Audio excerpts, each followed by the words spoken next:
BJP மீடியனர்கள் அனைவருக்கும் வணக்கம். நான் உங்கள் சேகர். உண்மையிலேயே ஐயா பெருந்தலைவர் காமராஜரை எவ்வளவு தூரத்துக்கு இழிவுபடுத்த முடியுமோ அதை விட கேவலமாக இழிவுபடுத்தி வச்சுருக்காரு இந்த திருச்சி பாராளுமன்ற தொகுதி எம்பி சிவா அவர்கள். உண்மையிலேயே அவரை மாதிரி ஒரு எளிமை தமிழகத்தில் இது பிறந்ததும் இல்லை, இனி பிறக்க போகிறதும் இல்லை. அப்படியாப்பட்ட ஒரு எளிமையான தலைவரை எந்த லெவலுக்கு அவர் கொச்சப்படுத்தியிருக்காருன்னு உண்மையிலேயே அதை அவர் ஏசி ரூமில் தான் தூங்குவாராம். அவர் மரணிக்கும் தருவாயில் இந்த தமிழ்நாட்டை வாங்கையில் தான் ஒப்படைச்சிட்டு போனோம்னு கருணாநிதிகிட்ட சொன்னாராம். கருணாநிதி இவர்கிட்ட சொன்னாராமா. இந்த என் அன்பு தமிழ் உறவுகளை கொஞ்சம் நல்லா யோசிச்சு பாருங்க. ஐயா காமராஜர் அவரை இந்த கருணாநிதி அவர்கள் எவ்வளவுக்கு எவ்வளோ கொச்சையாக பேசி, அவருக்கு 2 வப்பாட்டி இருக்காங்க, சுவிஸ் வங்கியில் பல கோடி ரூபாய் இன்வெஸ்ட் பண்ணியிருக்காரு, கருவாட்டுக்காரி மகன், பன்னித்தோலை, இன்னும் எவ்வளவு ஒரு மோசமான வார்த்தைகள் இருக்கோ அவ்வளவு மோசமான வார்த்தைகளை சொன்னவர் தான் இந்த கருணாநிதி. அந்த கருணாநிதியை ஐயா பெருந்தலைவர் காமராஜர் அவர் சண்டாளா கருணாநிதி, நீ இந்த மதுக்கடைகளை திறந்து வச்சு என் தமிழக மக்களை சீரழிச்சிருவ போல அப்படி ஒரு கொடூர பாவ செயலை செய்யாதுன்னு சொல்லல எங்கள் தலைவரை. எங்கள் தலைவர் போய் அவர் என் அன்பு உறவுகளை கொஞ்சம் நல்லா யோசிச்சு பாருங்க. அவர் மரணிக்கும் தருவாயில் அவரோட உதவியாளரை வச்சு லைட் ஆஃப் பண்ணு வைரவா அப்படின்னு சொன்னாருன்னு தான் வரலாறு. அதுதான் உண்மையும் கூட. அதை திரிச்சு இவர்கிட்ட சொல்லிட்டு போய் அவர் மரணம் அடைஞ்சாராம். அப்போ என்ன லெவலுக்கு இது இந்த 200 ரூபா கொத்தடிமை. ஏன்னா மூத்த தலைவர்களெல்லாம் இவங்க இப்போ ஓரம் கட்டிக்கிட்டு இருக்காங்க. பொன்முடியை ஓரம் கட்டிட்டாங்க, துரைமுருகனை ஓரம் கட்டிட்டாங்க, அப்புறம் இன்னும் பெரிய மூத்த தலைவர்கள் யார் இருக்காங்களோ அத்தனை பேருமே ஓரம் கட்டிட்டாங்க. ஓரம் கட்டினாலும் இப்போ இவருக்கு வேறு வழி இல்லை. ஐயோ நம்மளையும் ஓரங்கரம் கட்டிடுவாங்களே என்னமோன்னு துதிப்பாடுதா இருந்தாலும் ஒரு மாபெரும் தலைவரை ஒரு 2 தடவை இந்திய காங்கிரஸ் தலைவராக இருந்திருக்காரு, 2 தடவை தமிழக முதல்வராக இருந்திருக்காரு. அவர் பேரில் என்னது இருந்துச்சு கொஞ்சம் நல்லா யோசிச்சு பாருங்க.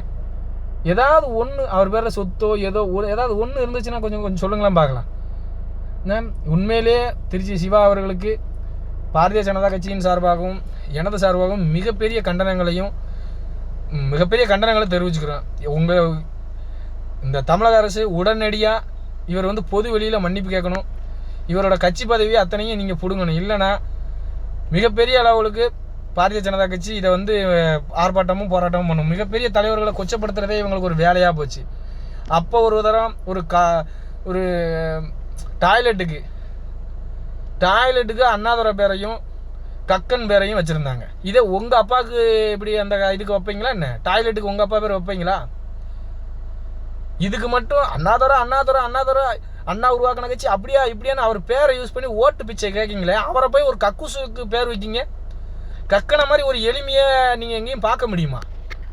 அவ்வளோ ஒரு எளிமையான தலைவரை நீங்கள் கக்கூசுக்கு போய் அவர் பேரை வச்சுருக்கீங்க. ஏன் இது ஏன் வன்மம்? மு.க. ஸ்டாலின் அவர்களுக்கு வன்மம், அவ்வளோ பெரிய வன்மம் இருக்க போய் தான் அவர் அந்த மாதிரி பேர் வச்சது. இந்த ஐயா காமராஜர் பேரை வச்சுக்கிட்டு சுற்றிக்கிட்டு அழைகிற அவங்களுக்கெல்லாம் ஒன்று கேட்டுக்கிறேன். நீங்கள் அவர் பேரை வச்சுக்கிறதுக்கு கொஞ்சம் யோசிக்கணும். கொஞ்சம் நீங்கள் வெக்கப்படணும். ஃபஸ்ட்டு அவரை பற்றி ஒரு இழிவான இது எவ்வளோ பெரிய ஒரு இழி சொல்லு. அவர் ஏசி இல்லாமல் எங்கேயுமே தூங்க மாட்டாரான். இது எவ்வளோ பெரிய ஒரு இழி சொல்லு. அவரை மாதிரி ஒரு எளிமை இந்த தமிழ்நாட்டில் இது வரைக்கும் எவனாவது பிறந்திருக்கானா? இல்லை இனி எவனையாவது பிறக்க முடியுமா அவரை மாதிரி ஒரு எளிமையா? அவரோட குடும்பம் ஏதாவது அண்ணன் பிள்ளை தம்பி பிள்ளை யாரோ அவர் கூட இருந்தாங்களா கடைசி வரைக்கும்? அவங்க அம்மா கூட கடைசி வரைக்கும் அவங்க கூட இல்லை. அப்படியாப்பட்ட ஒரு எளிமையான தலைவரை இந்த டிஎம்கேவோட எம்பி ஏசி ரூமுக்குள்ளே தான் படுப்பார். ஐயா காமராஜருக்காக தான் இந்த கருணாநிதி அனைத்து அரசு அலுவலகங்களையும் ஏசி கொண்டு வந்தாராம். ஏசி இந்தியாவுக்குள்ளே வந்தது 1984. ஐயா 1975 இது பண்ணிட்டாங்க. அப்போ எப்படி இவர் எல்லா அரசு அலுவலகத்துக்கும் ஏசி போட்டிருப்பாரு? அதனால் திருச்சி சிவா அவர்கள் பொது வெளியில் மன்னிப்பு கேட்கணும். ஐயா பொது வெளியில் நீங்கள் மன்னிப்பு கேட்கலன்னா அந்த நாடார் சங்கங்கள் கேட்குதோ இல்லையோ, அவர் பேரை யூஸ் பண்ணிட்டு கட்சியை வளர்த்துக்கிட்டு இருக்கிறவங்களோ கேட்கலையோ இல்லையோ, பாரதிய ஜனதா கட்சி கேட்கும். பாரதிய ஜனதா கட்சி மட்டும்தான். பாரதிய ஜனதா கட்சி நீங்கள் இந்த ஐயாவை ஒரே ஜாதிக்குள்ளே நீங்கள் அடைச்சி வச்சுக்கிட்டு இருக்க போய் தான் இவ்வளவு இந்த ஒரு கேடு ஒரு மாபெரும் தலைவரை அவர் மக்களுக்கான தலைவரை ஒரு குறிப்பிட்ட ஜாதிக்குள்ளே நீங்கள் அடைக்க போய் தான் ஒரு எச்சக்கலை இல்லை. அவரை பற்றி பேசுகிறாங்களா, நீ கேட்க வேண்டியன. ஒரு சாதிக்கு இன்னொரு சாதிக்கு சண்டை வந்தால் மட்டும் வந்துடுறான், எல்லா பேரும் வந்துடுறான். இதுக்கு கேட்க வேண்டியன. அஜித்குமார் அடிச்சு கொண்டாங்களா, அஜித்குமார் ஒரு ஜாதிக்காக இருந்தானே, அவனை வச்சு கேட்க வேண்டியனே எவனாது? அந்த ஜாதி பேரை தானே வச்சு இது பண்ணிக்கிட்டு இருக்க. அப்போ நீ போய் கேட்க வேண்டியன, ஏன் கேட்க மாட்டேங்க? இப்போ ஐயா காமராஜரை இழிவாக பேசியிருக்கானே, இதை கேட்க வேண்டியனா நீ? ஒருவே கேட்க மாட்டான். ஆனால் ஏதாவது ஒரு சின்ன ஒரு இந்த இதுலேயும் ஒரு முட்டா பேர் இருப்பான், அந்த இதுலேயும் ஒரு முட்டா பேர் இருப்பான். 2 முட்டா பேர் ஏதோ 1-2 தப்பாக சொல்லிட்டாம்னு உடனே சாதிகளை வருது. அதுக்கு மட்டும் வந்துடுறாங்க. இதுக்கு எவனுமே வர மாட்டேங்க. என் அன்பு தமிழ் சொந்தங்களே, என் அருமை உறவுகளை, கொஞ்சம் நல்லா யோசிச்சு பாருங்கள். ஐயாவை பற்றி பேசுனதுலேருந்து எனக்கு மனசே கேட்கல. அவரோட எளிமையை அப்போ ராவுன்னு ஒரு கல்வித்துறை அமைச்சராக ஒரு அமைச்சர், மத்தியில் இருக்கிற அமைச்சர் வந்திருக்கிறார்.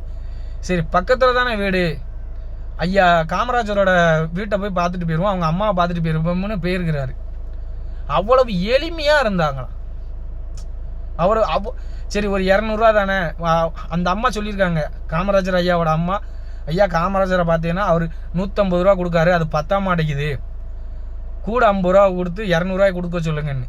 இந்த ஐயா அவர் ராவுங்கிற அமைச்சர் கொடுத்துருக்காரு, வாங்க மாட்டேன்ட்டாங்களாம். என் பிள்ளைக்கு தெரிஞ்சால் திட்டுவான், அதனால் நீங்கள் போய் தகவலை போய் அங்கே போய் சொல்லுங்க அப்படின்னு.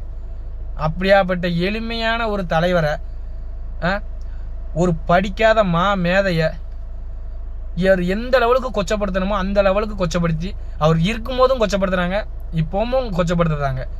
அவர் பேரை வச்சுக்கிட்டோ அவரை யூஸ் பண்ணுறவங்க அனைவரும் டிஎம்கேக்கு ஓட்டு போட்டிங்கன்னா தயவு செஞ்சு ஐயாவை வச்சு ஐயா பேரை சொல்லி நீங்கள் இது பண்ணாதீங்க. வேறு பேர் எந்த பேருனாலும் வச்சுக்கோங்க, ஐயா காமராஜர் பேரை வைக்காதீங்க.